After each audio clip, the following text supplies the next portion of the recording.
What's good, YouTube? And welcome to the house. Let's do something we haven't done a lot on the channel, talking Bonanza. I like to review sets when we have a ton more information, and so far most of the reveals are for that one card slot that's 200 different cards overall, and the rest of the set, which will take up most of the pack, still has a ton to be revealed. So I don't want to eat up into hype, but I do want to talk about just how hard some of these cards are going to be to pull, which actually might be a bit easier than some people are thinking for the exact singles, especially those platinum secrets that tend to be way cheaper than the quarter century secret rares. So Caius today has a lot of people talking about the set, along with the weekend reveal of the Alter Art polymerization with the heroes and the Chaos Emperor Dragon BLS Envoy, very huntable cards. I think with this set and how it's going to go, some of these prices will come down because I already have negative people going, oh, it's not going to affect the price at all because it's 1 out of 200. Yeah, that's not how math actually works, especially if the set does get eaten up. Now, each card at retail does cost $1.25 just about. We're at $6 packs, and you're only getting 5 cards, so it's like $1.20-ish. But when we look at the math of how many you're going to pull, let's assume a box is 24 packs, right? And we're going to be hunting out of 200 cards, so let's go versus a normal case of cards. 288. You are over a card per case on these special pulls, and the rest of them should be way easier out of the pool of 78 that is hitting the other 4 cards. But if we are to go over 200 here, it should look something like about 1.5. Now, to get to the quarter century secret rares, you divide that by 2 if they're doing an even split still of platinum secret as well as quarter century secret rare. That is not the most in the world for that specific version, leaving the other version to likely be cheaper but still hunted, as we've seen a lot of platinum secret buyouts, including ones we'll cover in today's Market Watch. This still is a pretty healthy pump into the system if this set is mass opened. If the set's not mass opened and the box flop sits on the shelf like Rarity Collection 2, a lot of cards become more expensive because people don't want to open the set. Isn't that kind of a parallel to the usual, oh, these prices are going up because everybody wants these cards?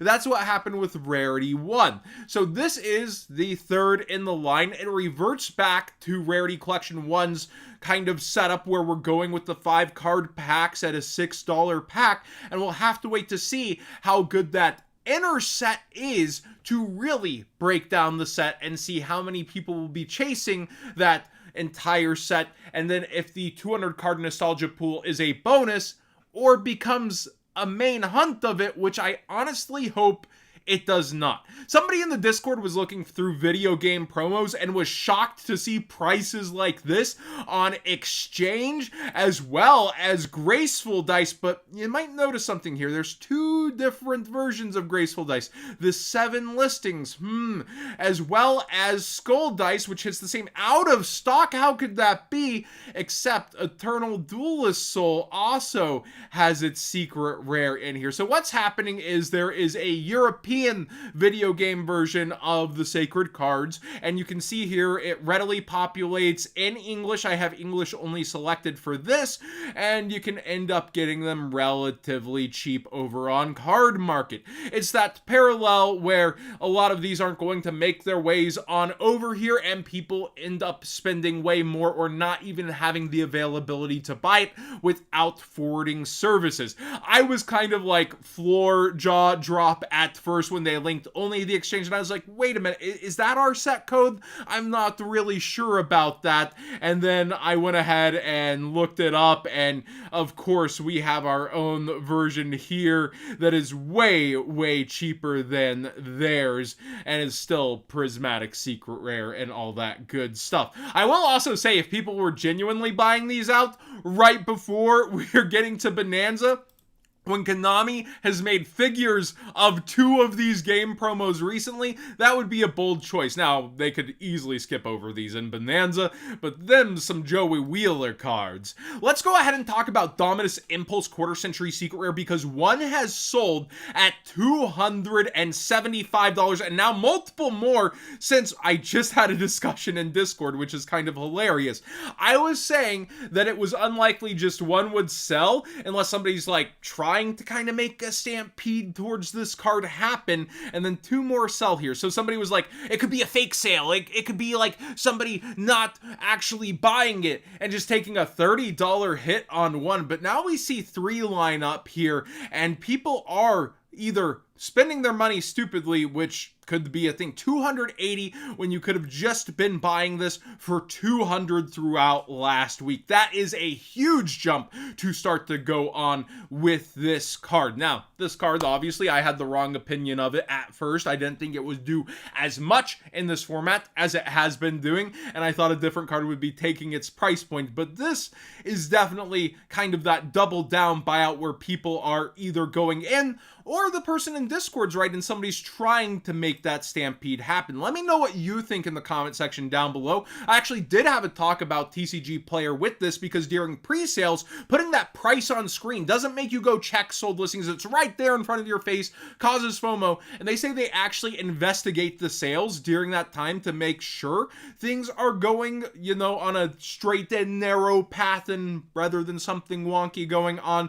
I still think people do that during pre-sales to try to set that immediate market price and hope for some extra sales out of it. But this late in the game, I wouldn't think somebody's taking $100 to try to hope to make deep stacks of these go deeper, but it could be happening in theory. I think these are maybe genuine sales at this point, but I also think the price point is stupid for what it is.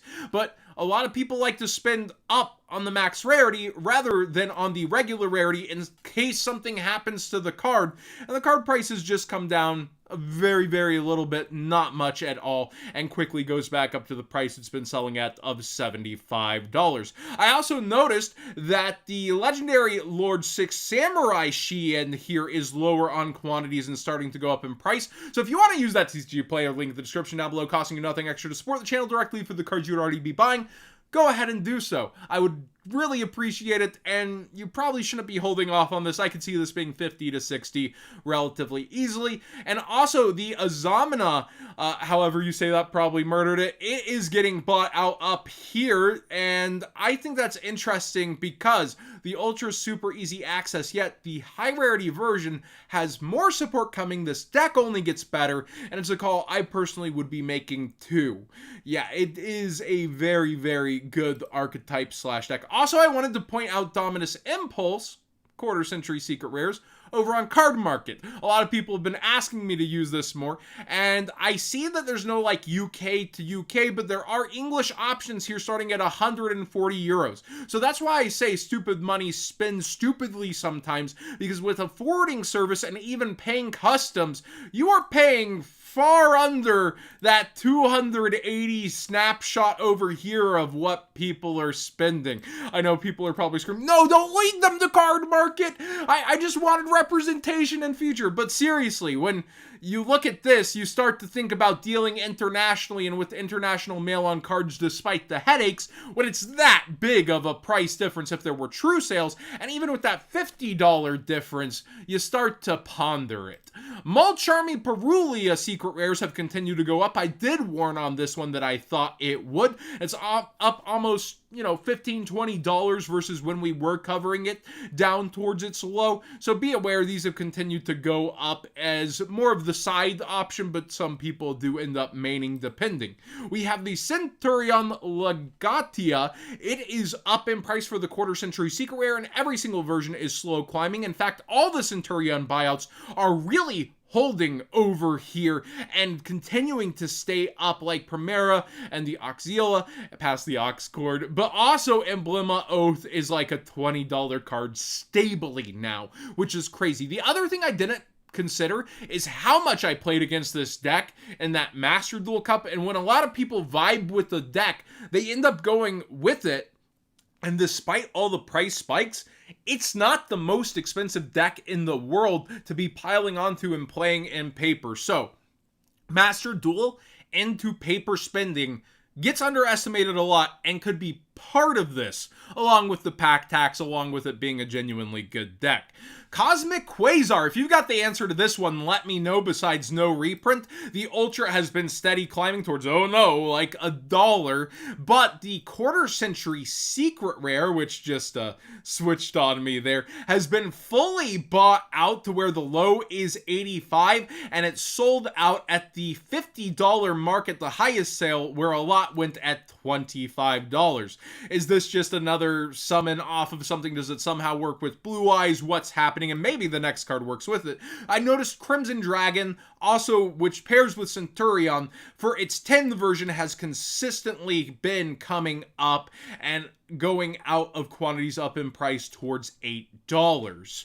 The Primites, I keep wanting to say Primate, Monkey Brain, Vanilla Play, old school LOB beat flashbacks, but no, seriously, Primite has been going up in price for more than just the field spell. Now we also see the quarter century secret rare for Drill Beam going, and regular Drill Beam is an ultra, so maybe if you're actually considering the engine, get that sooner than later too. And even the monster for the archetype, which is, to be fair, kind of a turn-on quick negate. During your opponent's main phase, you can reveal this card in your hand immediately after the effect resolves. Normal summon one Primite monster. Also, you can tribute just one normal monster for this to be tribute summoned. You can only use this effect once per turn. If this card is tribute summoned, apply these effects in sequence. Negate the effects of all face-up monsters your opponent currently controls, and banish all monsters your opponent controls with the same type or attribute as a normal monster in your graveyard. Pretty crazy card, actually, and it becomes a one tribute there. Quick effect. It is a fun engine, it is a cool engine, and I don't blame people for buying the higher rarities as they have found their way into this rogue option. Evenly matched Platinum Secret. Now, this isn't the super flashy, crazy, in-your-face one from Rarity 2 and the old 10s that people were all of a sudden complimenting. These are, again, the old school Platinum Secrets out of Rarity 1, where it's a little less showy. The Evenly Matched has started to sell out as that nicer version, only 7 listings, as the quarter century secret rare was extremely popular and ended up selling out again recently. And also, Dark Ruler No More Plat Secret is up and over $10 for the most part at this point. So people doing their board buster options in the mid-max rarity and spending on it to where they're actually selling out. Let me know what you think about that, because there's so many options for these cards, and that's what's awesome. They've really been kept down in price now, what is it, a year and some change? I wanted to say multiple because we're on the 3rd set, and I'm so used to a set per year, but Bonanza and the 25th cash-in, Konami's doing their job with that like there's no tomorrow, for real. Let me know what you think of everything today. I didn't want to really go too far into Bonanza until we know more of the card pool. I don't want to be over speculative on it, but the nostalgia pool is wrapping up to where I'm enjoying it. Let me know how you feel about that. There's a lot of cards and staples it's missing for past formats, but I do think they're doing a good job with that specific pool, but 4 out of 5 cards are a different part of the set, so I don't want to be like, yeah, great set, or boo, bad set. Until we see more of those cards, right?